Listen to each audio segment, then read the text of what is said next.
नमस्कार. आज आपण जुन्या साड्यांचे अपसायकलिंग बघणार आहोत. आपल्याकडे भरपूर साड्या असतात आणि हे अपसायकल करणं का गरजेचं आहे, हे पर्यावरणाच्या दृष्टीने सुद्धा खूप गरजेचं आहे. कारण किती आपण फॅशनचा कचरा करणार आहोत ना, तर तो कचरा जो आहे त्याचा पुनर्वापर आपण केला पाहिजे आणि तो डायरेक्ट फेकता कामा नये. त्याच्यामुळे काय होतं की पाणी जे आहे ते साठून राहतं किंवा कुठेतरी अडकला तो कपडा आणि बरेच वर्ष तो पृथ्वीवर जसाच्या तसा राहतो. कारण हल्ली कपडा पण खूप चांगला आणि त्याचे रंग तर तसेच राहतात, परंतु तो अडकून राहतो. त्याच्यामुळे पर्यावरणाच्या दृष्टीने सुद्धा हा विषय खूप महत्वाचा आहे. परदेशात सुद्धा हा विषय आता चर्चेला जातो आहे. आता या साड्यांच्या अपसायकलिंग मध्ये खूप प्रकार आहेत, म्हणजे त्याच्यापासून खूप वस्तू बनवता येतील तुम्हाला, कारण तो शेवटी कपडा आहे ना, त्याचे रंग जसेच्या तसे असतात. आणि काही ज्या साड्या आहेत जुन्या साड्या, त्याच्यापासून तुम्ही पायपुसणं बनवू शकतात. काही महिला ज्या आहेत त्या पायपुसण्याला कव्हर बनवतात जुन्या साड्यांचे, म्हणजे पावसाळ्याचे दिवस असतात, चिखल लागू नये आणि आपलं पायपुसणं सुद्धा खूप खराब होऊ नये आणि रोज धुतलं जात नाही ते. त्याच्यामुळे वर कव्हर असलं की तो सगळा चिखल त्याच्यावर लागतो आणि ते वरचं कव्हर काढून टाकलं की धुतलं जात. साडीच्या अशा लांब स्ट्रीप कापायच्या आणि त्या एका ठिकाणी बांधायच्या. 3 अशा स्ट्रीप कापायच्या आणि आपण जसं केसांची वेणी घालतो त्याप्रमाणे त्याची वेणी घालायची आणि त्याला गोल गोल गोल गोल असं पायपुसणं तुम्हाला तयार करता येतं, किंवा चौकोन करायचं असेल तर चौकोन तयार करता येतं.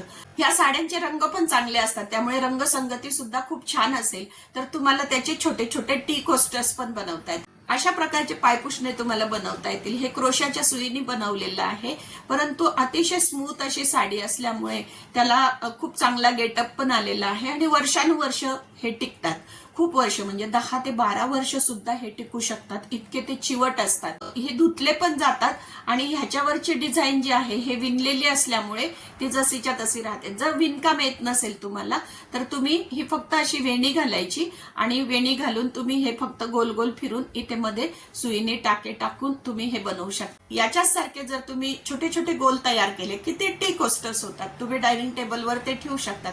हे बघा, आता भरपूर प्रकारचे पायपुसणे येत आहेत, परंतु तुम्हाला असं वाटेल की इतके डेकोरेशन मध्ये आपण हे का वापरायचं, तर आपल्याला माहिती पाहिजे की हे आपण का वापरायचं आहे. आपण पर्यावरणाला मदत करतो आहे, आपल्या साड्यांचं आपल्याला अपसायकल करायचे आणि थोडे का असे ना आपले पैसे वाचत आहेत, याच्यासाठी हा अपसायकल प्रोजेक्ट करायचा. आता काही साड्यांना अशी बॉर्डर असते बघा, तर त्याच्यापासून सुद्धा तुम्ही असे कुशन कव्हर पण तयार करू शकतात, किंवा मग तुम्हाला जर टेबल मॅट्स पाहिजे असतील तर टेबल मॅट बनवू शकतात तुम्ही डायनिंग टेबलवर ठेवायला, किंवा किचन मध्ये सुद्धा अशा मॅट्स तुम्हाला वापरता येतात.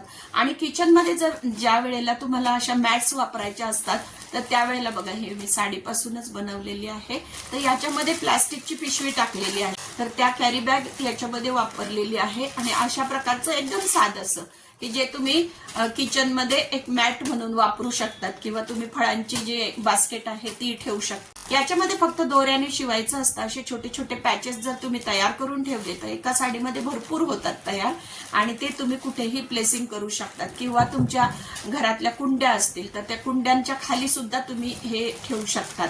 आणि ह्याच्यामध्ये जर समजा तुम्हाला गोल आकाराचे करायचे असतील तर ते तुम्ही फ्लावर पॉटच्या खाली सुद्धा तुम्ही ठेवू शकतात. अशा प्रकारच्या डोरमॅट तुम्ही करून बघा. छोटे छोटे कोस्टर्स, एवढा जर छोटा गोल केला तर कोस्टर्स बनवू शकतात अशा, किंवा कुंडीच्या खाली तुम्ही ठेवू शकता, फ्लावर वाजच्या खाली ठेवू शकतात. तर अशा प्रकारच्या मॅट्स तुम्ही बनवून बघा आणि जुन्या साड्यांचा नक्की वापर करा. त्या ठेवून काही कामाच्या नाहीये, पुढे त्या विरणार आहेत. त्याच्यामुळे अशा जर रंग चांगले असतील त्याचे तरी करू शकतात, किंवा असे डल कलर असेल तरी सुद्धा त्याला असा ज्यूट सारखा एक इफेक्ट येतो, म्हणून आम्हाला असे कलर आवडतात, त्याच्यामुळे आम्ही असे पण करतो. याच्यामध्ये एक रोजगार पण आहे की तुम्ही जुन्या साड्या घेऊन असे तयार करून देऊ शकतात. 60 ते 70 रुपयामध्ये आमच्याकडे देतात करून, हे असे गोल तयार करून देतात, किंवा चौकोन पाहिजे असेल तर चौकोन तयार करून देऊ शकतात. म्हणजे त्या साडीचा वापर पण होतो आणि याच्यातून छोटासा एक रोजगार सुद्धा तयार करता येतो. आणि तुम्हाला एक्झिबिशन्स मध्ये सुद्धा हे विकता येतात. एक्झिबिशन मध्ये विकताना मात्र तुम्हाला तिथे प्रात्यक्षिक दाखवावं लागतं, म्हणजे तुम्हाला ती क्रोशाची सुई घेऊन बसायचं आणि मग महिलांना आधीच ऍडव्हर्टाईज करावी लागते आणि तिथे 2-4 गोष्टी करून दाखवल्या की मग तुम्हाला ऑर्डर प्लेस होतात. असं पण आम्ही बघितलेलं आहे, बघा चित्रामध्ये दाखवलेलं आहे मी. तर अशा एक्झिबिशन मध्ये सुद्धा तुम्ही अशा मॅट विकू शकतात, म्हणजे सर्व्हिस म्हणतो ज्याला आपण, की त्यांनी आपल्याला साडी द्यायची आणि आपण त्याचं हे असं करून द्यायचं. याच्यापासून तुम्ही फ्रूट बास्केट पण तयार करू शकतात. असा खोलगट आकार जर केला तर हा तुम्ही टेबलवर ठेवू शकता किंवा याच्यामध्ये छोटे बाउल्स पण तयार करू शकतात की जे तुम्हाला वापरता येतील. तर अशा प्रकारे जुन्या साड्यांचा तुम्ही पुनर्वापर करा आणि नक्की मला कॉमेंटमध्ये सांगा की तुम्ही जुन्या साड्यांपासून काय तयार केलेलं आहे किंवा काय करू शकता. म्हणजे सगळ्यांना आयडिया येईल आणि सगळ्यांच्या घरातल्या ज्या साड्या आहेत त्याचं पुन्हा आपण रिसायकल अपसायकल करूया आणि त्याच्यापासून वेगवेगळ्या वस्तू बनवूया. आणि अजिबात घाबरायचं नाही. आपण पर्यावरणाच्या दृष्टीने चांगलं काम करतो आहे त्याचा आपल्याला अभिमान वाटला पाहिजे.